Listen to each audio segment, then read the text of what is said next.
Now we take a numerical problem for equal point charge.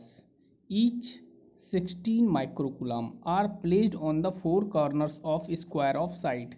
Square of side पर 16 microcoulomb के 4 charges रखे हुए हैं. 0.2 मीटर इनके बीच क्या है, डिस्टेंस है. कैलकुलेट द फोर्स, हमें फोर्स कैलकुलेट करना है on any one of the charge, किसी वन चार्ज पर फोर्स कैलकुलेट करना है. तो सॉल्व करते हैं इसे. ठीक है, सॉल्यूशन या आंसर. सपोज दैट इस तरह से हमारे पास क्या है, स्क्वायर है ये.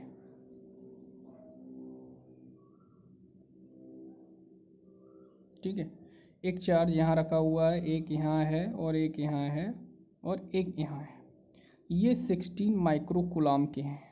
ठीक है, कैसे हैं 16. सपोज दैट इसे ए कह दें, बी कह दें, सी और डी, यानी ए, और ये डिस्टेंस है 0.2 मीटर, 0.2 मीटर, 0.2 मीटर, 0.2 मीटर. ठीक है, अब सपोज दैट हम यहाँ निकालते हैं फोर्स. तो ये हमारे पास क्या है, चार्ज है, ये चार्ज है, ये चार्ज है. तो ये चार्ज इस पर, दोनों ही सभी पॉजिटिव हैं, तो इस पर फोर्स ऑफ रिपल्सन लगाएगा इस साइड में. ठीक है, ये इस पर फोर्स लगाएगा इस साइड में, और ये इस पर फोर्स लगाएगा इस साइड. सपोज दैट इसे हम कह देते हैं 1, और इसे कहते हैं F2, और इसे कह देते हैं F', और इसे हम कह देते हैं इस पर F3. ठीक है, या इसे हम मान लो यहाँ Q1 चार्ज है, ये Q2 है, ये Q3 है, और यहाँ ये Q4 है. तो Q3 है तो F3 हो जाएगा, यहाँ F1 हो गया, और ये आपके पास F2 हो गया. ठीक है, इस तरह से चार्ज रखेंगे. तो यहाँ हमें चार्ज कैलकुलेट करना है. अब ये चार्ज, सबसे पहले हम F' को कैलकुलेट करेंगे. ठीक है, F' को कैसे कैलकुलेट करेंगे, या F1 कैलकुलेट कर ले और F3 कैलकुलेट करते थे. तो सबसे पहले F1 को कैलकुलेट करेंगे, F1 को कूलॉम्स लॉ से. तो F1 किससे कैलकुलेट होगा, इन दो चार्जेस से. ठीक है, तो यहाँ कूलॉम्स लॉ लगा देंगे. तो हम F1 निकालते हैं. F1 हो जाएगा हमारे पास, क्या होता है formula, K Q1 Q4 upon R square. यहाँ से लगाओ. K की वैल्यू होती है 9 इंटू 10⁹9. Q1 की वैल्यू वही है 16 माइक्रोकूलम है. 1 माइक्रोकूलम इक्वल होता है 10⁻⁻6 कूलम. ये लग जाएगा 10⁻⁻6 से मल्टीप्लाई हो जाएगी. Q1 और Q4 भी 16 इंटू 10⁻⁻6 सेम है. R की वैल्यू 0.2 का होल स्क्वायर है. ठीक है, जब इसे आप कैलकुलेट करेंगे, F1 की वैल्यू अबाउट आ जाएगी 57.6 न्यूटन अलोंग. ठीक है, अलोंग AD. ठीक है, इसी तरह से अब हम निकालेंगे F2. ठीक है, F2 निकाल लें, F3 निकाल लें. F2 को भी इसी तरह से निकालेंगे. फार्मूला यही रहेगा 9 into 10⁹9 into 16 into 10⁻⁻16 into 6 into 10⁻⁻16 upon 0.2. अब F2 निकालना है, का स्क्वायर प्लस 0.2 का होल स्क्वायर. ठीक है, तो F2 ये अबाउट आ जाएगा 28.8 न्यूटन. अब F2 को समझें आप. F2 है जो हमारे पास, ये है F2.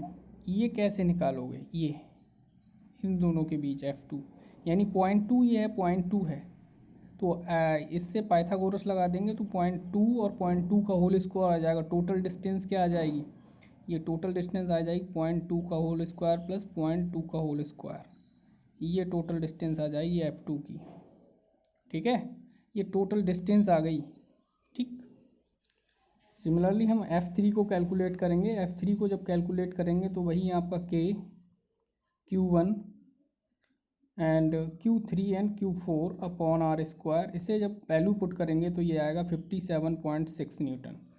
ठीक है, अब हम करेंगे क्या, F1 एंड F3 कैसे हैं, परपेंडिकुलर हैं. To each other, then F क्या निकाल लेंगे हम, एफ डैश निकालेंगे। एफ डैश निकालोगे तो ये आएगा रूट F1 का होल स्क्वायर प्लस F3 का होल स्क्वायर।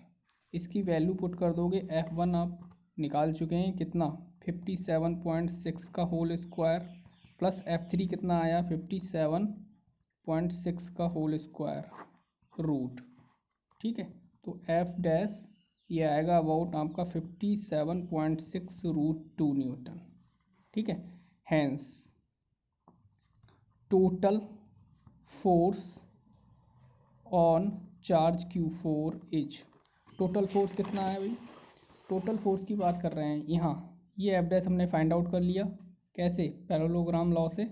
ठीक है, एफ डैश होता है रूट F1 का स्क्वायर F3 का स्क्वायर। ठीक है, अब यहाँ पर देखिए ये निकाल रहे हैं हम।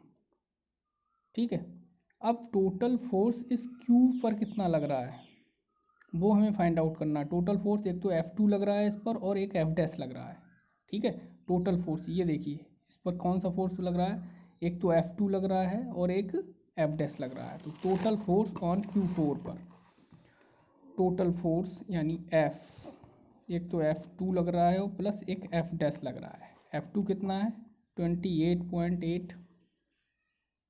ठीक है, F2 नहीं एफ डैश है 28.8 और ये F2 कितना है, ये है हमारे पास 81.5। इसे कैलकुलेट करेंगे तो ये आ जाएगा 81.5 न्यूटन।